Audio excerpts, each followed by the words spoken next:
വലപ്പാട് ഗ്രാമപഞ്ചായത്ത് വികസന സെമിനാർ 12.70 കോടി രൂപയുടെ കരട് പദ്ധതിക്ക് രൂപം നൽകി.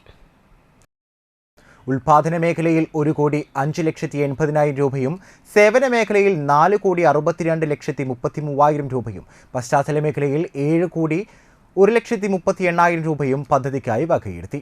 ഗ്രീൻ വില്ലേജ് സ്മാർട്ട് വില്ലേജ് എന്നതിനാണ് പ്രാധാന്യം നൽകിയിട്ടുള്ളത്. വികസന seminar Thalikkulam block panchayat president KC Prasad ഉദ്ഘാടനം ചെയ്തു. ഗ്രാമപഞ്ചായത്ത് പ്രസിഡന്റ് ഷിനിത ആഷിഖ് അധ്യക്ഷയായി. Standing committee chairperson KA Thapathi വാർഷിക പദ്ധതി അവതരിപ്പിച്ചു.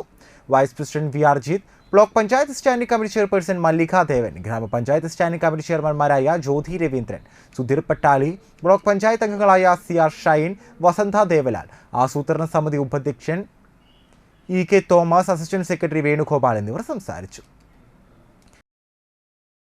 ഒരു വിടവാങ്ങൽ പ്രസംഗം പോലെയാണ് രണ്ടുപേരും ഇവിടെ നടത്തിയത്. 5 വർഷക്കാലം പൂർത്തീകരിക്കുകയാണ് ഈ പുതിയ ഭരണസമിതി അല്ലെങ്കിൽ നിലവിലുള്ള ഭരണസമിതി അധികാരമേറ്റത്. ഒട്ടനവധി ചെറുതും വലുതുമായിട്ടുള്ള പ്രവർത്തനങ്ങൾക്ക് നേതൃത്വപരമായി പങ്കുവഹിച്ചുകൊണ്ടുള്ള ഭരണസമിതി എല്ലാ വാർഡിനകത്തും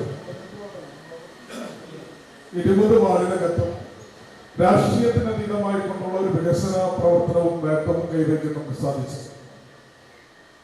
അവിടെ വലപ്പാട് ഗ്രാമപഞ്ചായത്തിന്റെ നയപരമായ കാര്യങ്ങളിലോ അതല്ലെങ്കിൽ രാഷ്ട്രീയപരമായ കാര്യങ്ങളിലോ ഒക്കെ തന്നെ നമുക്ക് എതിർപ്പുകളുണ്ടാകാം. സ്വാഭാവികമാണ്. എല്ലാവരും മറ്റു പാർട്ടിയൊന്നുമല്ല. അവരെ നയിക്കുന്ന പ്രസ്ഥാനത്തിനും കാഴ്ചപ്പാടുകൾ ഉണ്ടാകാം. അതും തെറ്റല്ല. അതൊക്കെ നമ്മൾ